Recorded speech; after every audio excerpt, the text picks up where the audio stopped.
Olá, seja bem-vindo ao Estereoscopia BR. Oi, meu nome é Thiago Guazelli, sou coordenador do grupo da endoscopia ginecológica do Hospital de Vila Nova Cachoeirinha. Dou curso há mais de 10 anos, além de fazer esses vídeos aqui no YouTube e no canal do Instagram. Percebi que existe uma deficiência na formação dos médicos ginecologistas, não só do nosso serviço, mas do Brasil todo em relação à técnica da estereoscopia.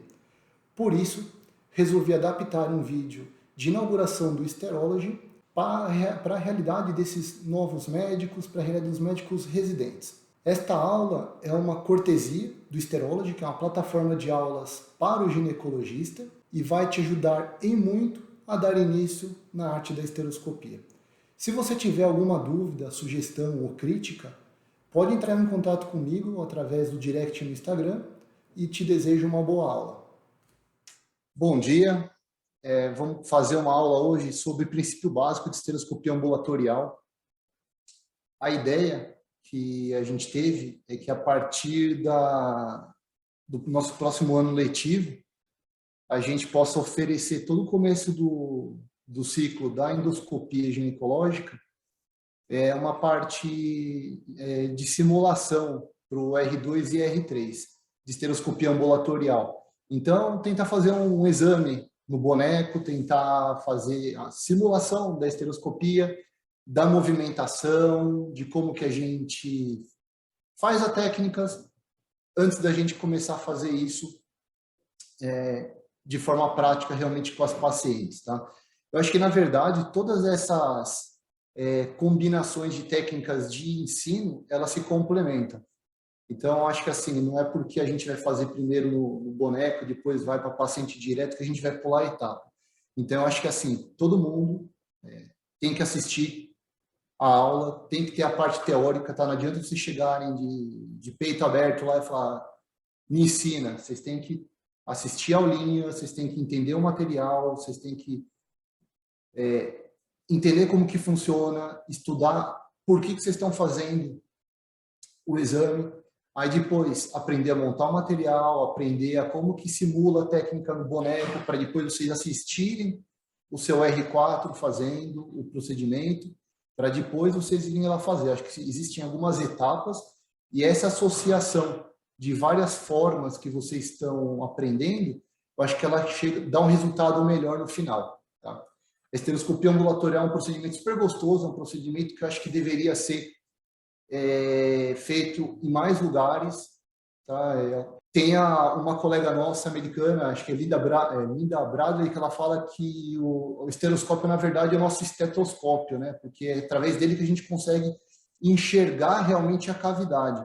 Um pouco diferente, aí, por exemplo, da ultrassonografia, dos exames de imagem, a gente tem uma visão imediata e real da cavidade uterina e, além de tudo, possibilita fazer o procedimento, resolver no próprio instante. Então, acho que vocês têm que saber, pelo menos, saber como que entra numa cavidade uterina, de preferência com a paciente sem anestesia, tá? Mas pelo menos saber manipular, saber indicar o procedimento.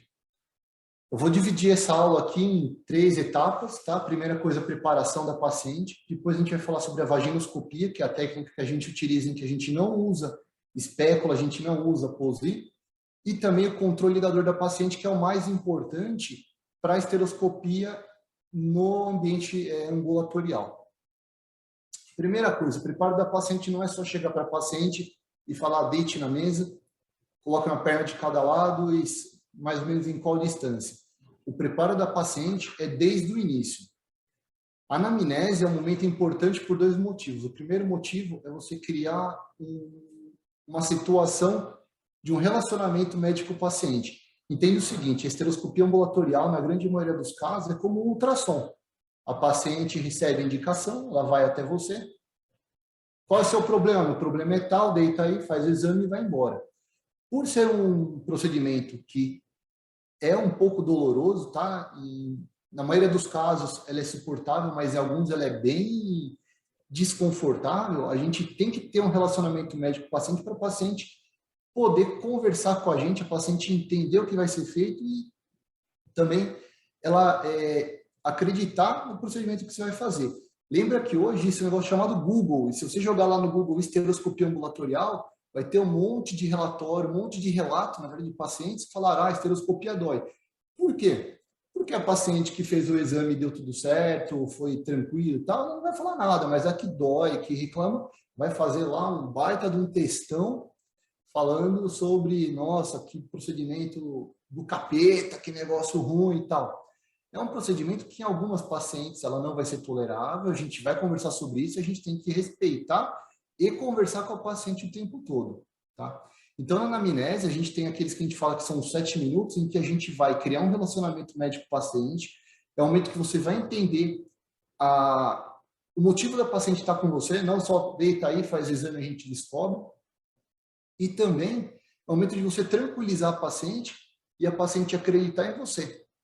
E você realmente vai ter que também ter essa questão também de respeito, porque se a paciente tiver uma dificuldade anatômica importante, tiver uma parte dolorosa importante, você vai ter que interromper o procedimento e utilizar de outras formas para dar sequência no tratamento dela, tá? Então, a gente vai falar também sobre posicionamento da paciente. É importante a paciente estar confortável. A paciente não pode ficar num lugar muito ruim, numa cadeira que tiver dolorida. Por quê? Se for fazer um exame que demore 30 segundos, 1 minuto e meio, beleza, a paciente pode ficar desconfortável, né? Que não teria grande problema. Só que imagina o seguinte, você vai fazer um procedimento na paciente, aí chega lá, você vê um polipinho. Aí você fala, poxa, dá para tirar o pólipo. Aí a paciente desconfortável. Aí você vai entrar, vai pegar a pinça, vai pegar a tesoura, vai fazer esse procedimento que era para demorar 30 segundos, 1 minuto e meio, começa a passar para 3 minutos, 4 minutos. Não dá, tá? Isso aí não dá para deixar a paciente numa posição ruim, que incomode a coxa, que incomode glúteo, que incomode as costas. Então, o posicionamento da paciente tem que ser bom para você poder trabalhar, a gente vai falar sobre isso, mas também tem que estar confortável para ela poder aguardar o período, se por acaso for um pouquinho mais demorado, se precisar fazer algum procedimento, ela ficar confortável nesse período. O conforto, então, não só da paciente, mas o conforto seu também, tem que ter o conforto da sua ergonomia. Por quê?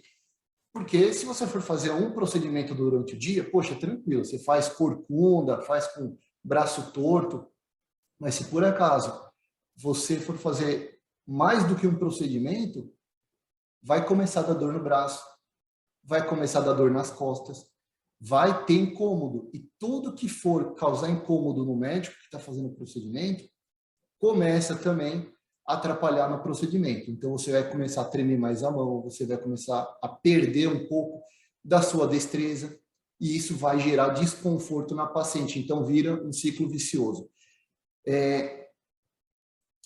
Essa fotinha aqui foi uma época... Essa aula aqui, na verdade, é uma aula um pouco simplificada que eu dei no Congresso Global do ano passado. E essa foto eu queria ter usado, né? Porque eram os brinquedos que meu filho aí estava na época com 6 meses, que ele estava brincando. E eu achei um jeito bem legal para demonstrar, na verdade, o posicionamento do médico, da paciente e do monitor. Em 99% dos lugares que a gente opera, a gente monta tudo errado o monitor, a sala. Por quê? Porque a gente acaba enfiando o nosso rack onde dá. Então, qual que seria a posição ideal nossa? A grande maioria dos médicos, né, das pessoas, são destras. Então, a gente colocaria aqui o médico nunca de frente para paciente, vou mostrar um videozinho desse mostrando, mas sempre de lado, cerca de 45 graus, para você poder liberar o seu braço dominante para poder mexer procedimento. A paciente vai ficar deitada, tá? A paciente aqui, a sapinha, está, na verdade, posicionada errada, vocês vão ver depois, ela deveria estar um pouquinho mais para fora aqui da maca. E o monitor, ao contrário do que a gente utiliza no Cachoeirinha, o que a gente vê na maioria dos hospitais, ele tem que ficar do lado do braço dominante do médico. Por quê? Para o médico não ficar torto. O médico ficar, na verdade, com o braço dominante de lado e está olhando para o monitor em também 45 graus. Então, dessa forma, ele consegue mexer tranquilo, mexer o braço, avistar direito o procedimento. Vou fazer uma vírgula aí de alguns hospitais que tem já aquele sistema inteligente de sala. A gente tem na nossa sala 5, aquele monitor de frente. Pô, aquilo ali é perfeito. Aquele monitor, você pode colocar bem em cima da paciente, um pouquinho do seu lado do braço dominante, não exatamente em 45 graus, você pode colocar mais ou menos na sua frente. Aquilo ali é perfeito, aquilo ali é o que eu gostaria de ter na minha sala aqui, tá? Mas nem todo mundo vai ter essa disponibilidade. Então, vou mostrar aqui um videozinho da nossa posicionamento ideal de sala. Essa aqui é do Cachoeirinho, num dia que eu acabei montando ela da forma ideal. Então, a gente vai... O ideal é um banquinho. O perfeito seria um banquinho com encosto. Então, a gente vai colocar uma mesa acessória. Essa mesa aqui é importantíssima. Isso aí acho que é fundamental para a gente ter no nosso centro cirúrgico, na nossa sala de exame, tá? Então, seja para colher um Papa Nicolau, seja para fazer uma inserção de um DIU no consultório, para fazer esteroscopia, é fundamental ter uma mesinha dessa do lado, tá? E essa mesa deve ficar do lado do seu braço dominante, para você poder manipular e pegar as coisas. O banquinho, seria praticamente obrigatório ter um encosto do banco, né? Tipo esse banquinho aqui, não sei se dá para enxergar, mas esse banquinho é a banqueta perfeita. Por quê? Porque ela consegue te manter numa posição ereta, você evita de ficar fazendo corcundinha nas tuas costas. O ideal é ter um banco que ele possibilite você subir e descer a altura e que ele permita rodar e andar. Isso facilita o teu manuseio e você não força tanto suas costas, seu ombro e o seu cotovelo, tá? Isso pode parecer idiota para quando a gente faz um exame, mas quando você faz 2, 3, 4, 5, isso é fundamental para você não acabar teu dia com dor no braço, com dor nas costas. Outra questão, então, aqui, o posicionamento ideal do rack, tá? O rack aqui à direita, como aqui eu sou destro, o ideal é deixar na nossa direita para você poder vê-lo de frente e não ficar completamente torto do lado. Então, a nossa mesinha aqui do lado, você consegue enxergar e fazer a manipulação, pegar o instrumento, sem mexer muita coisa. Se você colocar do outro lado, você vai ter que fazer um movimento completamente contrário para poder manipular. E outra questão, né, que é o da mesinha. Você tem o material todo disponível do lado, você até evita aumento do tempo do procedimento. A gente tem que lembrar que o procedimento é feito com a paciente sem sedação, com a paciente sem anestesia. Então, você está com o teu instrumento dentro do útero da paciente, aí você vira e fala, poxa, preciso da pinça. Aí vai lá e, putz, abre a pinça, tá a pinça não sei onde, preciso de não sei o quê. Aí vai atrás. Então, tem as coisas disponíveis do lado, é legal ter essa mesinha sempre do lado, de fácil acesso. Os cabos, o ideal é a gente deixar todos eles do mesmo lado, tá? Pode apoiar na paciente mesmo, na perna dela, pode ser apoiada na sua perna também. Isso tem dois objetivos. O primeiro objetivo é não pesar. Se a gente deixar isso aqui até sem prender na perna da paciente ou algum suporte, ele vai fazer uma baita de uma barriga, vai pesar e vai atrapalhar no seu procedimento. Então, você vai ter que fazer uma contra-força. Atrapalha no procedimento, cansa mais teu braço. E a segunda coisa é que se for uma barriga muito grande, esse peso também pode estragar o engate dele, tanto no rack quanto no equipamento. Então, façam esse apoio aqui na perna da paciente ou em algum outro suporte no meio. Só avisa a paciente, fala, olha, vou colocar o cabo aqui do lado, tranquilo, não tem problema nenhum, tá? Isso aí não incomoda, não machuca, não tem problema algum. E o começo do procedimento, você vai ficar nunca de frente, tá? Você sempre vai fazer o procedimento em 45 graus para deixar aqui o seu cotovelo, o seu braço livre para fazer o manuseio e se precisar da pinça, se precisar de algum instrumental, você ter o cotovelo livre para poder mexer. Se você ficar de frente, você vai ficar que nem o Horácio, com os bracinhos tudo curtinho e batendo cotovelo na barriga, no peito, aí fica completamente desconfortável o procedimento. E reforço, toda vez que for desconfortável, provavelmente você vai passar esse desconforto para a paciente também. Vai tornar o procedimento mais desconfortável. Então, vamos ao posicionamento da paciente. A paciente sempre deve colocar o bumbum dela, uns 2 ou 3 dedinhos para fora da maca, né, da mesa cirúrgica. Então, Se ela ficar para dentro, se a gente tiver que fazer, abaixar nossa mão para entrar no útero, que a maioria está em antiversiflexão, você vai bater e danificar o instrumento e não conseguir entrar na cavidade.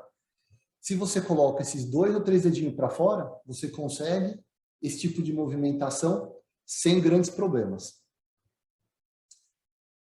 Vocês vão entender agora que não só a questão de danificar o material, mas também esse movimento de abaixar a mão, ele é fundamental para a gente conseguir entrar na cavidade uterina da paciente.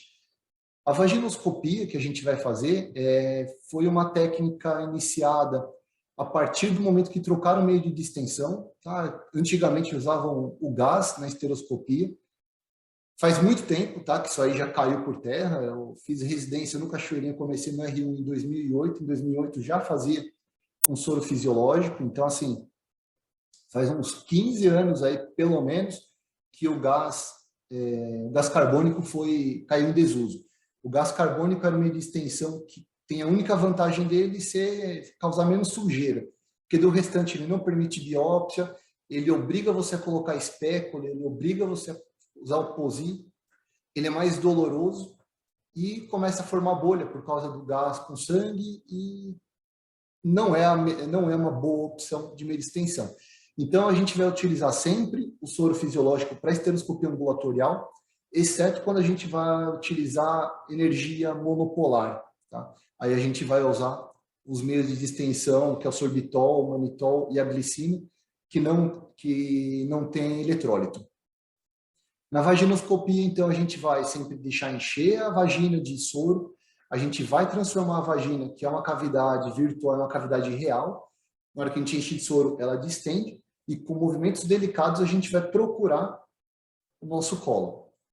Lembrar que a nossa ótica tem 30 graus, a nossa ótica, ela, no fundo dela, a gente não enxerga exatamente reto, a gente vai enxergar sempre com desvio de 30 graus.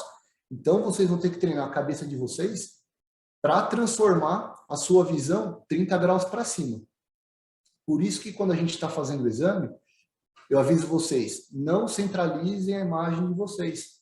Usem a imagem de vocês na parte inferior da tela, que eu vou mostrar aqui no videozinho. E para que serve esse ângulo? O ângulo serve para ter uma visão lateralizada.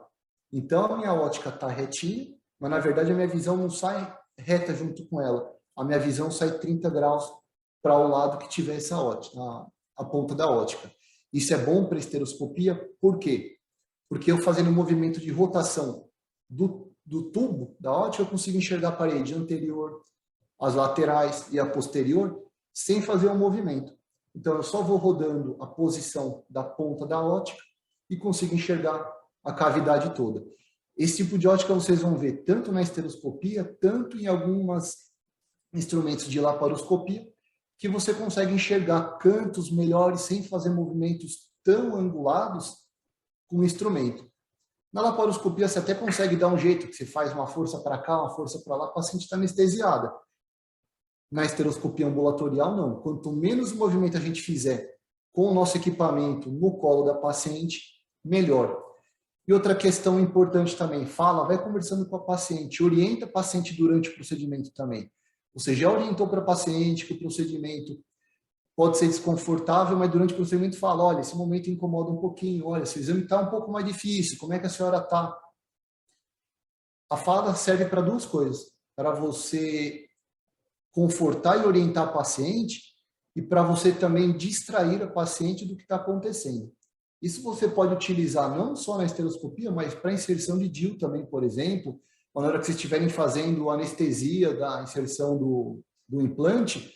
Por quê? Porque na hora que você está conversando com a paciente, às vezes até de assuntos completamente fora, não relacionados, né, do assunto, você está tirando a paciente do momento do exame, daquela situação desconfortável, daquela situação que ela não gostaria de estar lá, e ela está pensando em outra coisa. Então, se possível, sei lá, fala com a paciente sobre a novela, agora quem vê Big Brother, fala de receita, fala de qualquer besteira que for, não relacionado, porque ela vai pensar em outra situação e às vezes vai até aceitar o procedimento de uma maneira mais tranquila, tá? Isso tem trabalho, tem artigo falando sobre isso, tem gente que brinca que é a papoterapia e funciona realmente, tá? A paciente ela foge um pouquinho do assunto aí. Como que a gente vai fazer a vaginoscopia? A gente vai colocar a ponta do nosso estereoscópio na vagina da paciente, a gente vai fechar com a mão a vagina delicadamente para ela transbordar. Fechar delicadamente é só empurrar um grande lábio com o outro, não precisa ficar fazendo pinça. Então, aqui no videozinho, eu mostro aqui.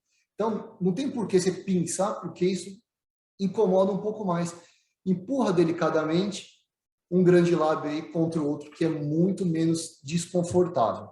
A hora que a gente encher de soro, a gente vai procurar, com um movimento delicado, o orifício externo da paciente. Então, encheu de soro. A gente tem várias coisas que podem nos ajudar a procurar achar, né, o colo. E o que, que vai ser? Saída de muco, por exemplo, a gente pode ajudar. Nem todas as pacientes são tão fáceis quanto essa aqui.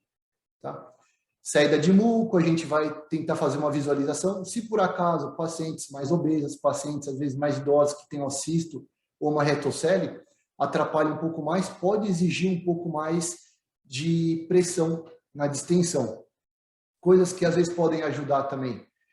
Para quem estiver começando, às vezes fazer um toque unidigital para tentar localizar o colo, pode ajudar um pouco no começo. Essa técnica não deve ser utilizada de rotina, a partir do momento que você tiver experiência e consiga achar tranquilamente. E os R3 aí que estão fazendo com a gente o procedimento, no começo tem um pouco de dificuldade, mas eles percebem que aos pouquinhos eles vão conseguindo achar o colo de uma maneira mais fácil. Quanto menos você cutuca com espéculo, com posi, com dedo, menos desconfortável é o procedimento. Então, deixa eu voltar aqui o videozinho.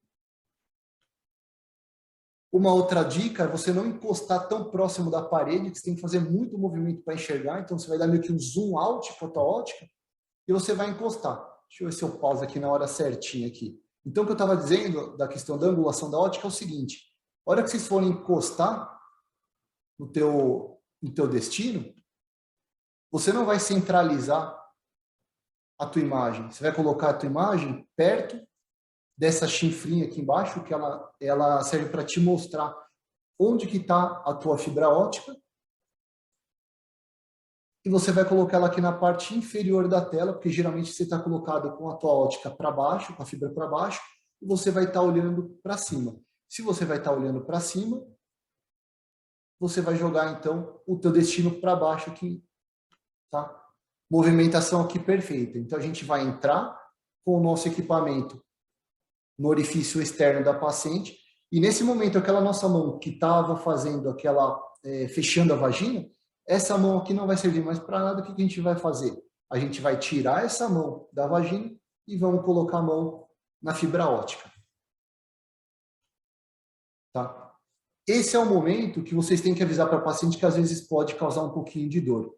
Então você vai falar, olha, pode ser que incomode um pouquinho, que geralmente é o primeiro incômodo da paciente.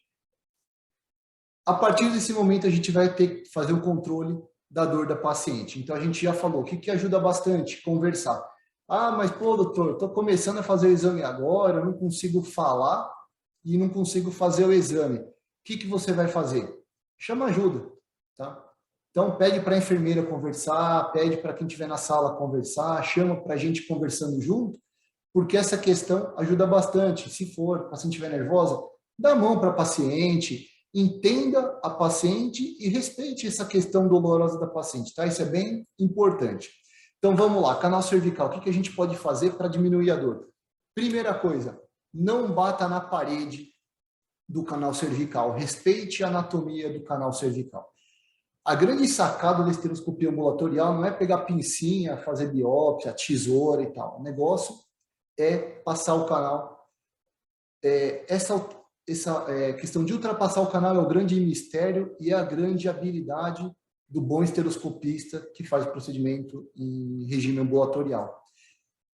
Quem teve a oportunidade, acho que foi em 2018, de acompanhar, em 2018 a gente fez um evento, né, do Instituto Europeu, e a gente fez um negócio assim, acho que nunca antes imaginado. No Brasil a gente trouxe 5, talvez, dos maiores esteroscopistas do mundo na época. Veio para o hospital o Betoc, veio o Atílio, veio o Arias, veio o Bigatti e veio o Luca.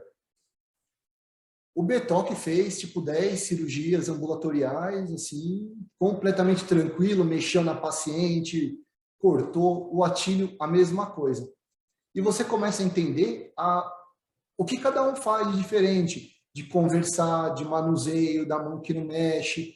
E essas coisas são importantes para você entender. E essa é a grande diferença do estereoscopista que está começando, do estereoscopista competente, habilidoso. É como que ele ultrapassa o canal cervical. Então é importante, respeita a anatomia. Outra coisa, na hora que vocês forem entrando, não vai entrando dando porrada, vai entrar girando. Vou falar um pouquinho disso também. Outra coisa que dói na esteroscopia, distensão da parede. A partir do momento que você entrou na cavidade uterina, a cavidade uterina, você não deve distender ela muito, porque o que dói no útero é distensão da cavidade e, de novo, cutucada no miométrio.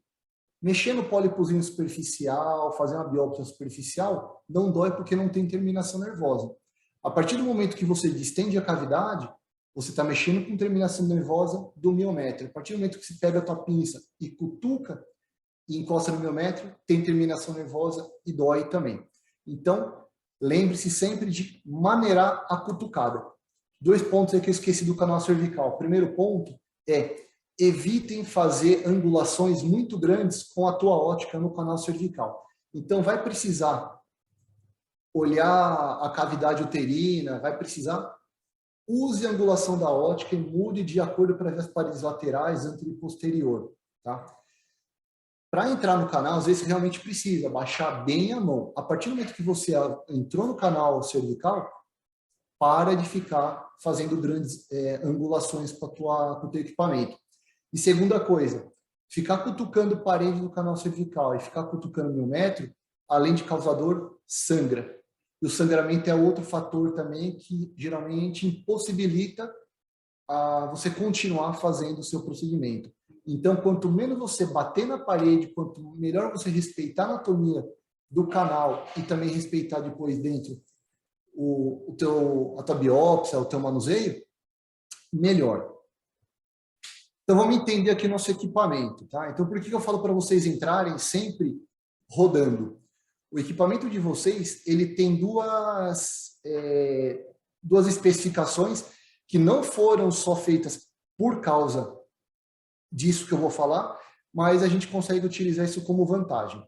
Então, a nossa técnica de rotação, de entrar girando, a gente vai utilizar essa angulação de 30 graus da ótica, que ela foi feita para a gente poder ver paredes laterais anterior e posterior, mas também ela acabou criando um bisel, como se fosse a pontinha de uma agulha, por exemplo.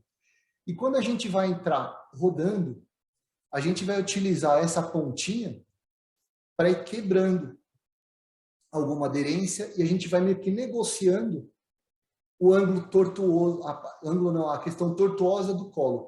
O colo, vamos lembrar que o colo não é circular e reto. O colo, geralmente, ele faz meio que uma barriga, ele faz primeiro um declive baixo e depois ele sobe. A maioria dos úteros estão em antiversoflexão. Então, esse movimento ele tem que ser respeitado. Então, por que a gente fala para quando vocês entrarem no colo, abaixar depois a mão? É para você abaixar a mão e ficar paralelo ao sentido do colo para entrar nesse canal que está subindo, que está em antiversoflexão. Então, vocês vão ter que abaixar a mão de vocês.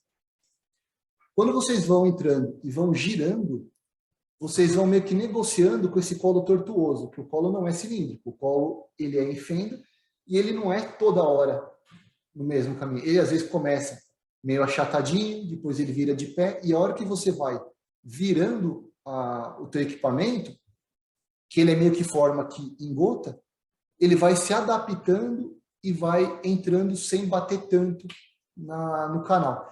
Se você for com ele retinho, é como se fosse um instrumento rombo, ele vai dando porrada e vai batendo doendo. Então, sempre rodando. Ah, mas a paciente tem um colo tranquilo, tem 15 partos normais, tá super sossegado. Crie um hábito, tá? O hábito de fazer as coisas certas facilita a sua vida. Não só para aqui, para o exame, mas para tudo. Então, sempre crie o hábito de fazer sempre a mesma rotina, o mesmo controle, porque se por acaso, em algum momento, alguma coisa fugir da tua rotina, você sabe que deu alguma coisa errada e você dá tempo, às vezes hábil, de consertar o mais rápido possível. Então, sempre crie a rotina. Quando a gente for fazer o teste no manequim, o manequim não reclama, tudo bem. Entra rodando devagar, cria o hábito de sempre fazer essa rotação. E, novamente, aí, fala com a paciente, vai conversando com ela. E outra, olha no olho dela de vez em quando. Eu sei que no começo você está preocupado em entrar no colo e querer fazer as coisas, mas olha na cara da mulher.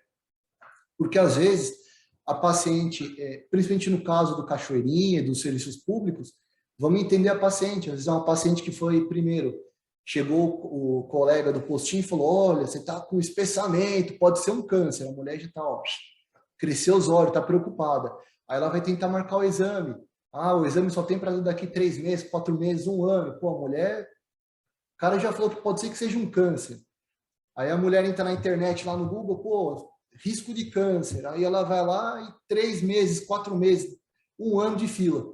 Aí ela chega num exame, pô, colo estenosado, paciente difícil, está com uma dor. Aí se fala, dona Maria, a senhora está com dor?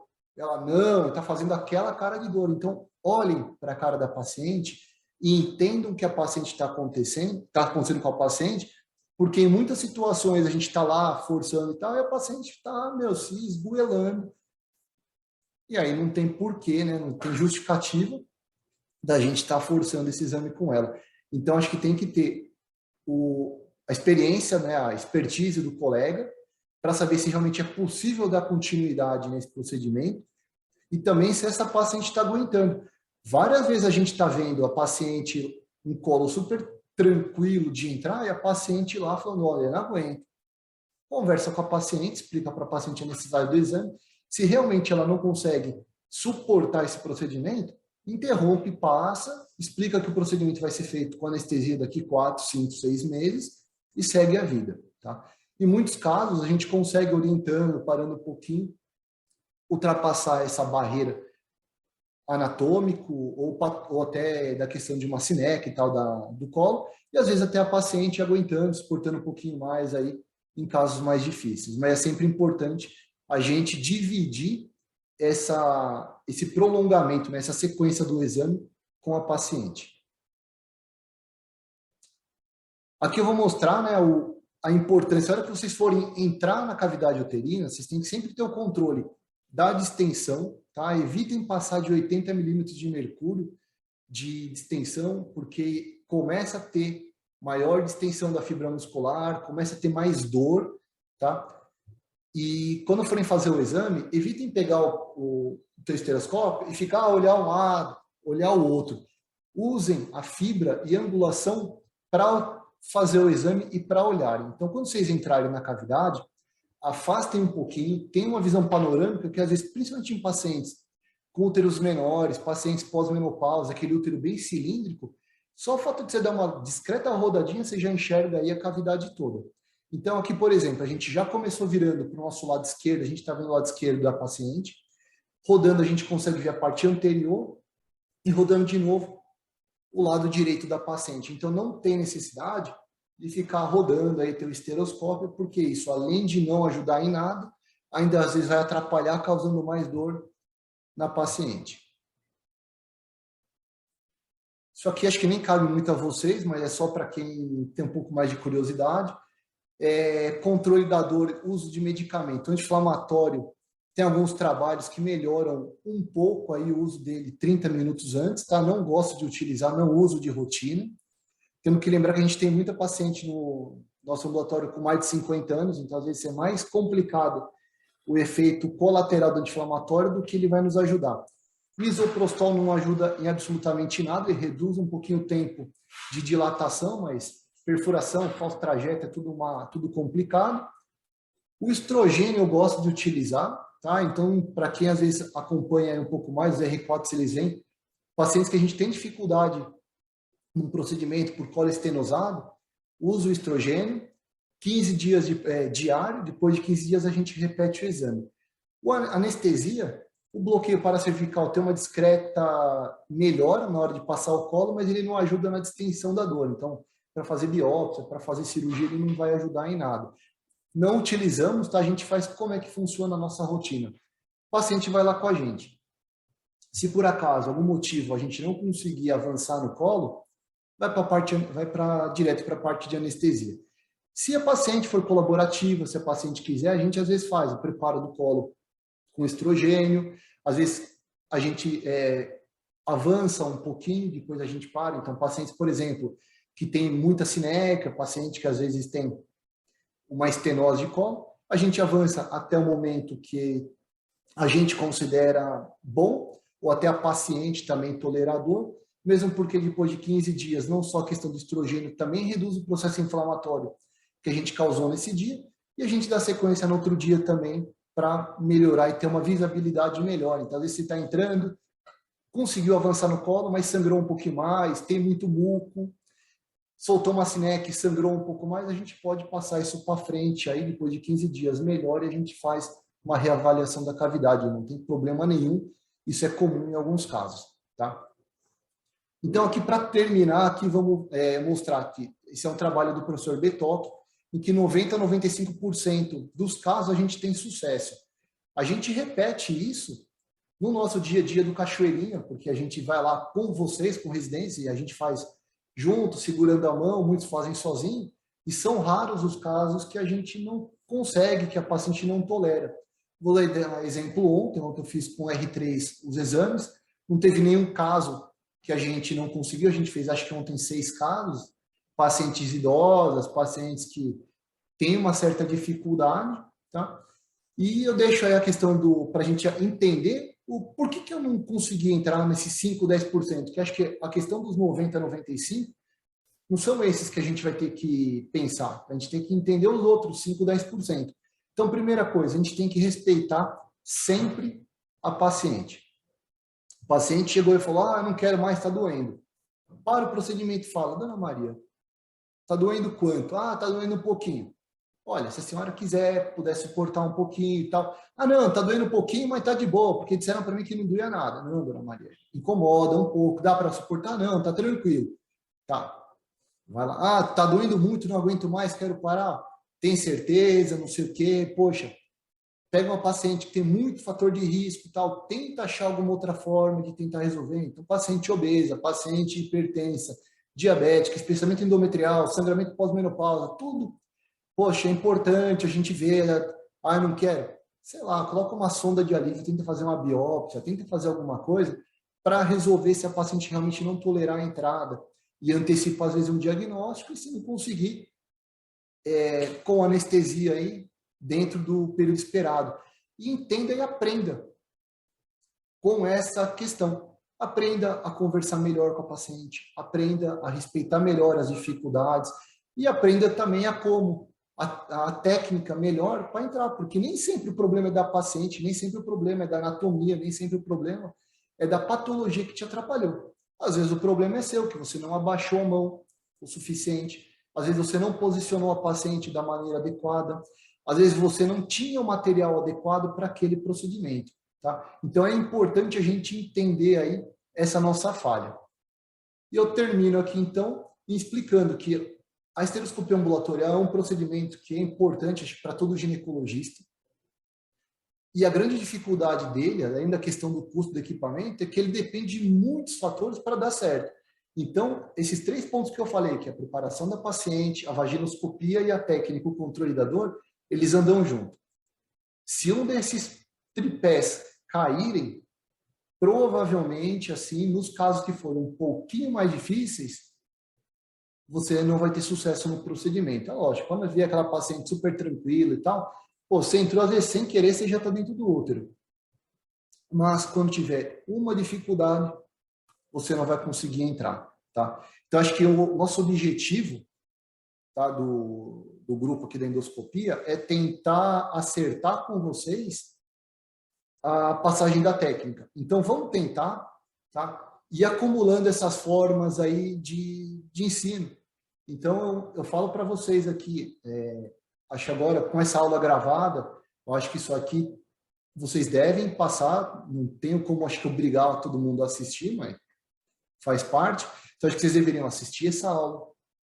A partir de março, na primeira terça-feira do mês, o R2 e R3 a gente vai fazer no simulador, vamos fazer o movimento. Acho que vocês têm que acompanhar o R4 fazendo o movimento e depois fazendo a paciente. Acho que essa é a sequência. E no período, assistir aula, tem bastante vídeo, tem vídeo de Estereoscopy Newsletter, tem vídeo meu de Estereoscopia BR no YouTube, tem no Instagram, tem bastante material, tem Instagram do Betoc, YouTube do Betoc, tem YouTube de um monte de gente fazendo, tem YouTube do Osama, tá? Então, assim, vocês têm que começar a correr um pouquinho atrás para surgir dúvida também, porque senão não adianta, vocês pegam as coisas mastigadas e realmente, aí não vai ter dúvida. Então, pessoal, vamos fazer exame, vamos aprender e eu aguardo aí também o feedback de vocês, porque precisar, para tirar dúvida, para tentar melhorar essa questão de formação de vocês.